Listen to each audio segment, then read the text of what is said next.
There's two ways of anything, and one thing is confusing, like how you feel looking at a swamp, and if every swamp in that area was a particulate of information from the Planck length to every cell that you have to explain on a cellular level a whole bunch of statistics that just has a bulk to do with gauge theory. Other than that is seeing at the corner of your eye something that you probably shouldn't have, but you're so having it good inside your subliminal mind that you actually look to it. In a subliminally, if you're looking to the sides and you notice something like a deer or a rabbit moving and you're trying to look for one of them, it's more significant the sharper you are at being aware. Versus once you see something like an alligator really low in the water and it's really big, you see its eyes, you can't unsee it. Especially if it's close, you know, there's no going back and erasing history. So the two things together are really an articulation of how most things, if not all things, interact as.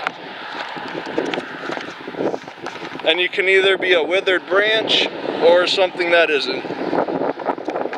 If you're denying death and life for the difference of the two, that's the worst ratio possible, is something as catastrophic to explain, confusing both. To explain.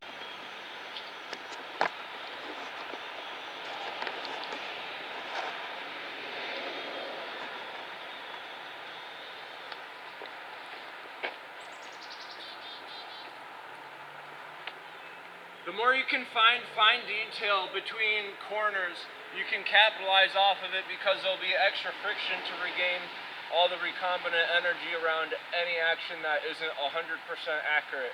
And how many trajectories are inaccurate in nowadays, it's overwhelming.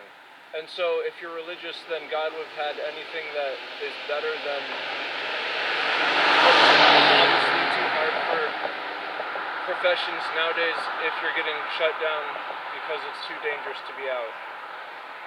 That's a giant arc, and the more that you're able to connect it to rotors and engines with O-rings to have articulated decisions like through elements being definite, it's just a battle of the animated contest of isotopes.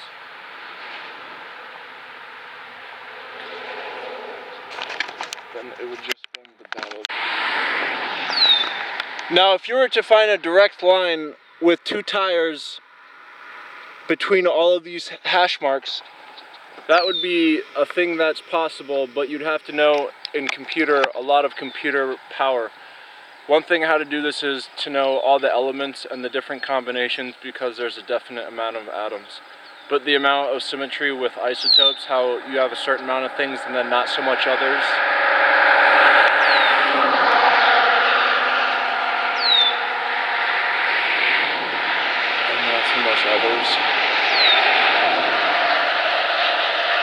It's just like the difference between a snow cone and snow on Mount Everest if it was all covered by urine. And the more that you have these radical stories like fairy tale arcs, it's easier to understand how much muscle is on the tissue above your bones. They were skinning a dog and boiled it first, then peeled off its skin.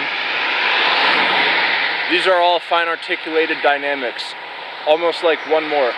In the 90s, it would be bartenders who had to get a whole bunch of smoke in their lungs from secondhand because they were smoking indoors.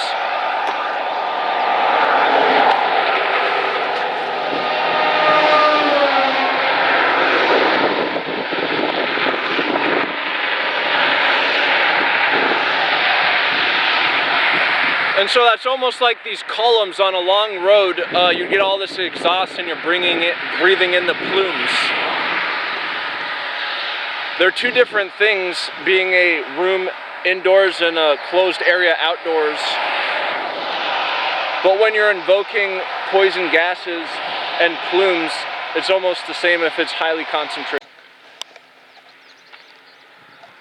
If chemically you can note the different trademarks between a field and then a wave and particle, because those are connected, then you're going to have a trifecta of ultimate consensus.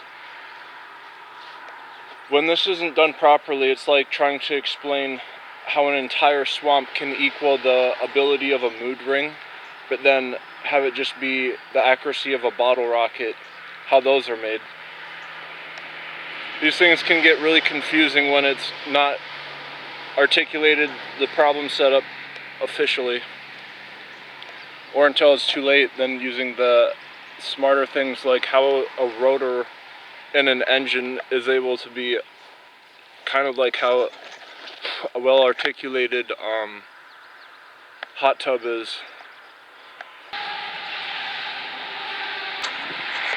The change of density could be registered in matter if you know how much photons bounce off of it. If a knot comes together like on a string with a drawstring and it's holding a plate, that's basically the loosening of a bullet in the back before it gets shot out of a barrel. And if you have a double barrel that's separated by length, it could be more accurate if it had boomerang tactics like a bullet that spins.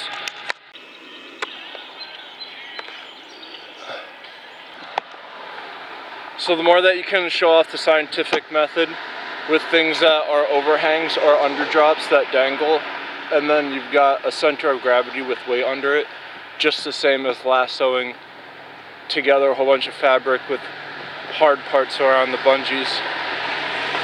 For anchors, and how much is sailing like if your anchor's dragging on one end and you're trying to capitalize the entire other side to compromise the pull in the obtuse way? Yo. So the most difference of two things, they can be weighted the same and correlate to the same if the plank length is not taken into consideration. The accuracy of binary could overpass as long as the weights are the same every time for the most catastrophic disaster. Something lethargic isn't ambiguous, but it can seem more important if it's dangerous. The amount of tedious ability to exchange hard metal coins and paper can be in any assortment around of ways. And the joy of life is from actually having an interpretation of the betterment of the two. The economy is taken for a lot of examples because there's no aggregated way of assimilating all of it in any instance. And then digitalizing a paper trail is of great importance because it gives significant power to the people who print it. Or stamp it with the metal in the seals of minting.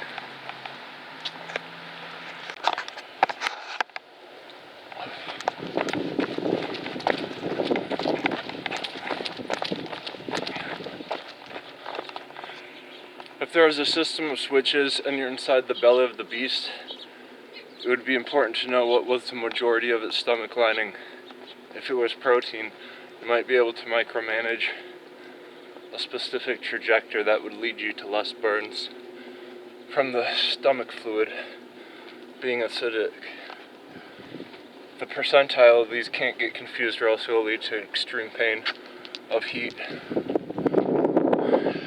There's this guy and I don't know if it was in his property, it doesn't matter, but what happened next was he stuck a lighter onto it because he thought it was a body, and so by doing that he would find out really quickly if it was or wasn't. Similarly, this thing behind me looks like a totem or a chest cavity. And at a distance, if I went and kicked it, it doesn't matter if I kicked hard enough, it would go through either. So you can have two things with different systems. For example, this phone is broken in multiple different places, and one is liquid and the other is a LED light. But the liquid going over the LED light, even though it's similar to the position, it's completely different form. And so the more that you're trying to fix one in contrast with the other, it would be less of an advantage to use a bell curve for both because they're completely different systems. One's fluid dynamics, the other is LED strip bulbs. The success rates of things that are systems that fire off as bits of information has a success rate of a bell curve that isn't always fit to form. And so when you're arguing the thing of a bit code system being taken advantage with a bell curve, it's not always going to work out that way because they're different two complexes. So one can mean oppositely of the other.